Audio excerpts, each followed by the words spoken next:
Nobody dared speak during the Mafia meeting, until the new maid replied to the boss in perfect Korean.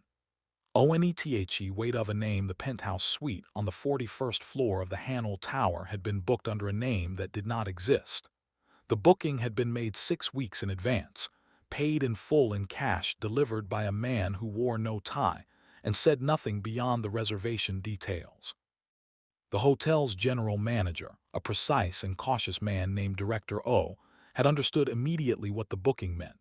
He had spent the following 6 weeks preparing his staff in the way a theater director prepares actors for a performance they cannot rehearse, through atmosphere, through implication, through the careful management of dread. The suite's standing household staff had been reduced to 3. The regular room attendant had been reassigned. The senior butler had taken voluntary leave. What remained in the rearrangement was a gap in the afternoon service rotation that Director O filled with the only available member of staff whose file he could approve without further review.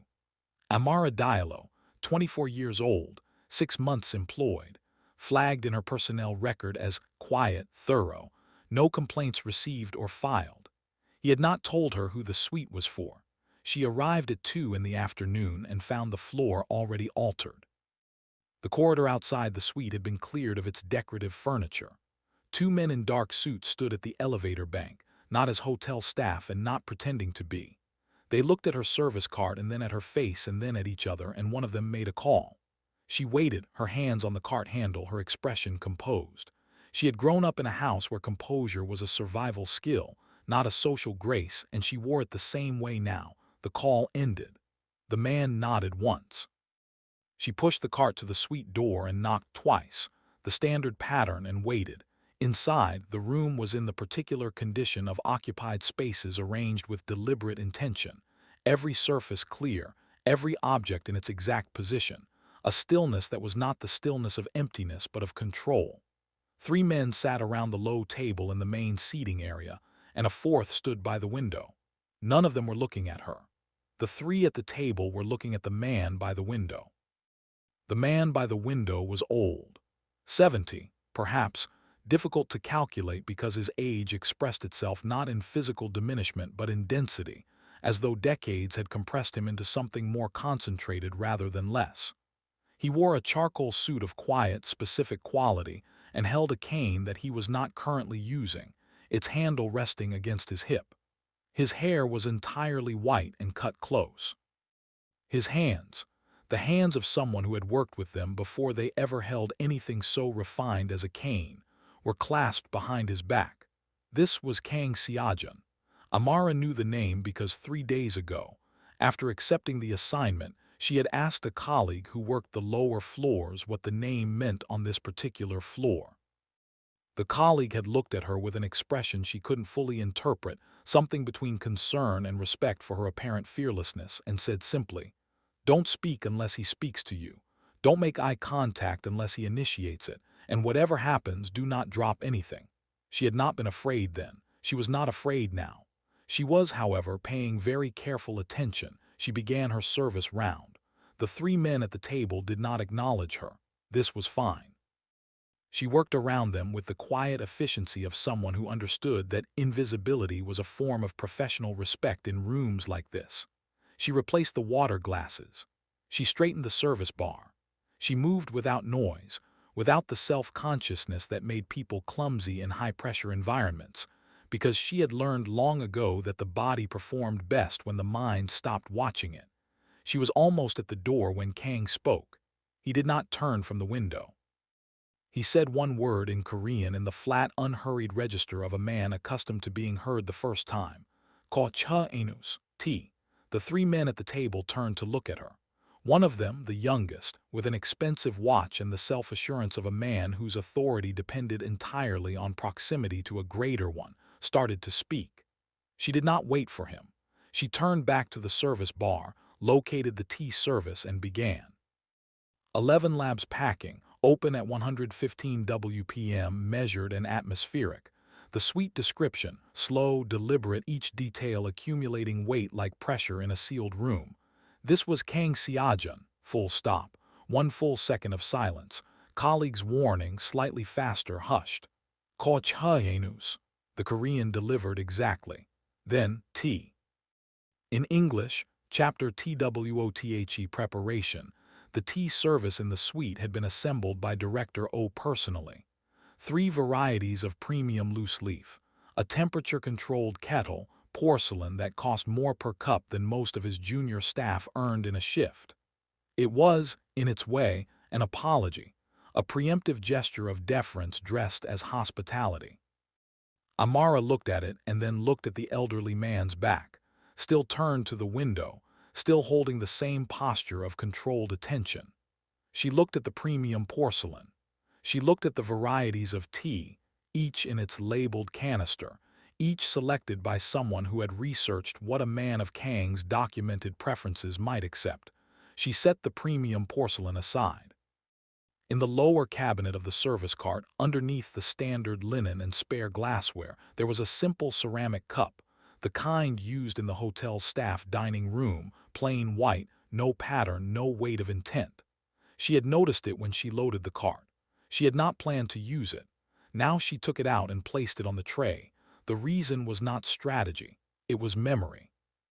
Her grandfather, Mamadou Diallo, had come to Seoul from Dakar 40 years ago as a young man with a work visa, and a letter of introduction that turned out to be worth considerably less than he had been told. He had spent 11 years in this city, working in kitchens, in cleaning crews, in the overnight logistics operations that kept the city's hotels functioning while their guests slept, before he had enough to bring his family over and eventually enough to send his granddaughter to the hotel management program at Kyunghee University. He had died 18 months ago, in a room 2 bus rides from where she was standing, and she had sat beside him in those last weeks and he had talked, as old men do when time is becoming finite, about the things he remembered most clearly. One of them was tea. He had told her about a foreman on one of his first construction jobs, a hard man from Gyeonggi province who had ignored him for 6 weeks and then, one cold November morning, handed him a cup of plain tea without ceremony or explanation. Just handed it to him, the same cup the foreman used himself, and walked away. My grandfather said, that was the first time I felt like a person in this country. Not a permit, a person. She poured the water at the correct temperature for the green tea she had selected, not the most expensive, but the one whose smell, when she briefly opened the canister, had carried something of her grandfather's apartment. Clean, slightly grassy, honest. She let it steep for the time he had taught her, which was not the time printed on any label. She placed the cup on the tray without a saucer. She carried it to the window. She did not announce herself. She set the tray on the low table beside the window, close enough to be within reach, far enough to be unimposing, and was turning to leave when she said it. She had not decided to say it. It came from the same place the plain cup had, not performance but reflex. In Korean, very quietly, she said, Ko chahuyenus, ko hedabadihaenus, ko chanenenus, ko hungsangenus, ko itatkenus, ko naisikituenus, ko chahasyataenus, ko hasyasayoenus. Ko gundenhan enus, ko gussi enus, ko chinchedokoenus. Grandfather said he liked his tea this way. He said the simple things are the real ones. The room did not go silent. The room had already been silent. What changed was the quality of the silence. The man with the expensive watch turned fully in his seat to look at her with an expression that had moved past surprise into something that looked like the beginning of anger. Kang Seojun turned from the window. He looked at the cup. He looked at her. His face was not readable in the way that faces trained by decades of negotiation are not readable. The information was present but encoded. He picked up the cup in both hands. He drank. He said nothing. But he did not look away from her. 11 Labs packing, grandfather backstory, 112 WPM, warm, memory register not narration register. Korean dialogue must be delivered with full pronunciation. GHWI halabeojiga chanun hangsang irioki nai sigirul joa hasyo dago hasyo tihuyo. Gandan han geotai jinjeje erago. Then the English translation. Chapter THRETHE Arrival of the Wolf Deputy Shin. Yeho had been with Kang Seojun's organization for 11 years. long enough to have accumulated significant reflected authority, and not quite long enough to have developed the judgment to use it well. He was 38, competent in the specific, bounded way of men whose success has come from proximity to greatness rather than the possession of it, and he had built his status on a reputation for ruthlessness in small matters, the kind that powerful men sometimes mistake for loyalty. He arrived on the 41st floor 40 minutes after the tea had been served and found a situation he had not been briefed on. Boss Kang sitting at the window table, the plain ceramic cup still in front of him, emptied and not replaced, which was itself an anomaly, and a young black woman in a hotel uniform seated in the low chair across from him, speaking. She was speaking Korean, not the careful, limited Korean of someone demonstrating a skill. The flowing, considered Korean of someone having a conversation. She was telling Kang something about the Seongbuk district, about a market that used to operate on Tuesday mornings that she had gone to with her grandfather when he was well enough to walk the distance. Kang was listening with his full attention, the specific, complete quality of that attention, which was the thing that stopped Shin in the doorway for a moment before his professional instincts reasserted themselves. He crossed the room in 6 steps. He leaned toward Kang and said in Korean at the volume of a man who assumed his own authority, "Boss, the DGN representatives have arrived on 39. We should move the meeting downstairs." Kang did not look at him. He said without inflection, "Sit down, Yeho." Shin sat. He looked at the woman for the first time, the direct, evaluating look of a man categorizing a potential problem, and something in his assessment resolved into contempt, which was the thing his mind defaulted to when it encountered situations it had no category for. He said, to no one in particular and therefore to her, "Household staff are not permitted in client areas during operational hours." Amara looked at him. She did not look at Kang for permission or guidance. She simply looked at Shin with the calm attention of someone who has heard this particular register of voice before and has developed, through practice, the ability to receive it without being diminished by it. She said nothing. Kang said, still without looking at Shin, "She is my guest." The 3 words rearranged the room. The 2 men who had been sitting at the table since the beginning, who had watched the tea, who had heard the Korean, who had seen Kang turn from the window, exchanged a look that contained, in compressed form, the recalibration of an entire afternoon's worth of assumptions. Shin's expression did not change in any way he allowed to be visible, but something shifted behind it. He tried again. He reached into the internal register of his authority, the one that had never actually been his, and said, "Boss, with respect, the woman is a hotel employee. The DGN meeting requires your presence and, ye." Kang's voice had not raised. It had done something more effective. It had become more precise. The way a blade becomes more precise when turned to its sharpest angle. "I have held meetings in this city for 30 years. I have never needed you to tell me when to attend one." He picked up the empty cup and set it down again. "Sit down and be quiet or go downstairs and wait." Shin went downstairs and waited. Amara, who had watched all of this with the composed attention she had been exercising since she walked through the door, became aware of something shifting in her own chest, not relief exactly, and not surprise. Something closer to the feeling her grandfather had described when the foreman handed him the cup. The feeling of being counted. Chapter FOURWHATHE remembered the DGN representatives waited for 47 minutes. This was not, by the standards of men in their position, an unusual amount of time to wait for Kang Seojun. What was unusual was the nature of the reason for the wait, which traveled downstairs in the compressed, distorted form that information always takes when it passes through Shin Yeho. The boss was talking to a hotel maid. This information underwent several revisions as it moved through the waiting group, each revision more elaborate, more speculative, until by the time the elevator opened and Kang stepped out, accompanied by the woman in the hotel uniform who was improbably still with him, the room had arrived at a collective state of suspended bewilderment. Kang paid it no attention. He moved to the head of the table and sat, and looked around the room with the particular look that Amara had now seen twice.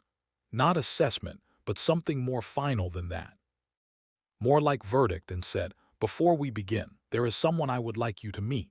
Was not a conventional introduction. He did not give her name, he said. "She has spent 4 years learning Korean in order to speak with an old man who came to this city with nothing and made something from it. That is a kind of discipline I have not seen in this room in a long time." He looked at Shin. "You could learn from the observation." Shin said nothing.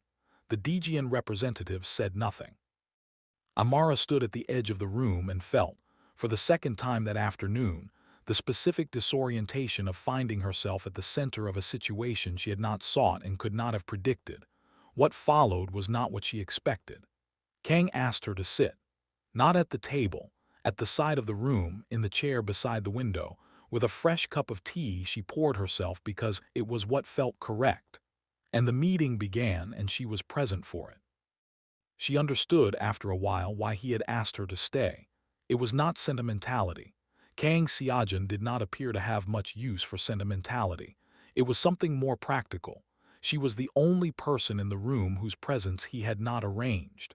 Everyone else was there as a function of his world. She was there as a function of herself. And that, apparently, was the thing he had been missing. He spoke near the end of the meeting in a way formally addressed to the table but in fact addressed to her, or to the part of himself that her presence had called back up. "I came to this city at 19 with 701 and a cousin's address written on a piece of paper. I slept on a floor in Gyeorogu for 4 months before I had enough for a room. There was a woman in the building, older, from the countryside, who left food outside my door twice a week. She never spoke to me. She never acknowledged that she did it, but she did it. And I have thought about her every single day since then for 53 years. The room was quiet. "I do not know her name," Kang said. "I never learned it. That is the one failure of my life that I cannot correct." He looked at Amara. "Your grandfather taught you that the simple things are real." He was right. He was also lucky. He had someone who listened. She did not say anything. She did not think he needed her to. She held the plain ceramic cup in both hands and looked at him, and in the quality of her attention, the same quality she had been practicing her whole life, the one her grandfather called the most important skill a person could have, she gave him the thing that the woman from Gyeorogu had never been given, to be witnessed in the memory, as well as in the act.